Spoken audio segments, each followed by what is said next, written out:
السلام علیکم ملګرو. په 5 اگست باندې د پی ټی آی یو غټ احتجاج یو غټه جلسه په پېښور سټیډیم کې په دې جلسه کې به د پی ټی آی سب پلان وی پاغه هم ډیټیل سره خبره کوو.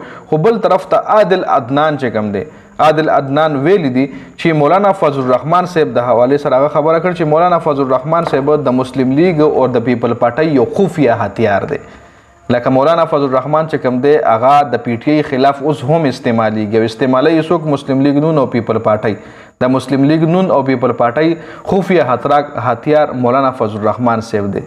لکه دا خبره عادل عدنان څنګه کړې ده چې په مولانا فضل الرحمن صاحب باندې پرچه ولې نه کټ کیږي چې د مسلم لیگ نون خلاف او د اسټابلیشمنت خلاف بیانات جاری کوي نو په د پتروسه اف ای آر ولې نه شوی.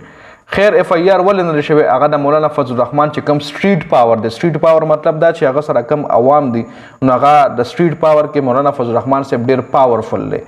داغه سټریټ پاور زیات دی د مولانا فضل الرحمن صاحب او بل داغه انټرنیشنلی هم تعلقات شته دي. د پاکستان نه بهر هم داغه تعلقات شته. د عمران خان هم خو د عمران خان خلاف خو صرف پاکستان نه بلکې د بهر ملکونو هم پریشر راغلی دی کنه. خو الریډي هر چا له خپاته راځي نو په دې وجه باندې عادل عدنان چې کوم دی اوس دا خبره جاری کړي او بل طرف ته دا هم ویل کیږي چې مولانا فضل الرحمن صاحب خپل موقف باندې برقرار دی. مولانا فضل الرحمن موقف دا و چې عمران خان یو يهودي ایجنټ دی نو مولانا فضل الرحمن صاحب اوس هم په خپل موقف باندې برقرار ولاړ دی چې یعنی عمران خان يهودي ایجنټ دی.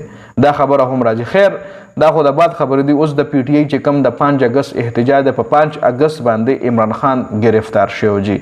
نو سه پی ټی آی پلان دار چې موږ په 5 اگست باندې یو غټ احتجاج کوو او دا احتجاج بعد د پېښور سټیډیم چې کوم دی پای کې دا احتجاج وي او په دې کې به ټول لیډرشپ پلس کې د شي علیما خان هم د احتجاج تراشي د عمران خان خور او علیما خان راجنو بیا ډېر ګڼ شمیر کې د احتجاج ته د پی ټی آی کارکونان د پی ټی آی سپورټران په دې کې ډېر ګڼ تعداد کې شرکت کوي. ځکه دا اوس چې کوم لیډرشپ ته نو دینه د پی ټی آی کارکونان موستلی سیټیسفاید نه دي. واحد چې کوم حل د پی ټی آی کارکونانو تخکاری هغه علیما خان ښکاري.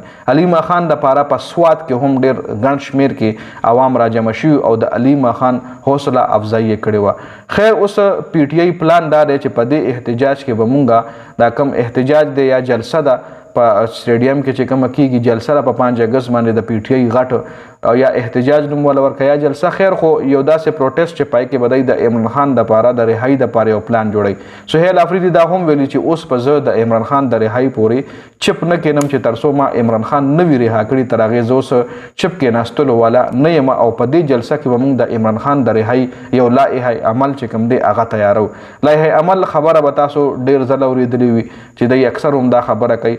ګورو بچ دا ځل د پی ټی آی لیډرشپ یا علیما خان د عمران خان د رهایی د پاره کم لایحه عمل تیارې احتجاج به کوي سبا کوي راتلونکي ټایم کې به ان شاء الله بیا ډیټیل سره په خبرو کو. په دې ویډیو کې د اپډیټس د ویډیو کتلو زیاته مننه. والسلام.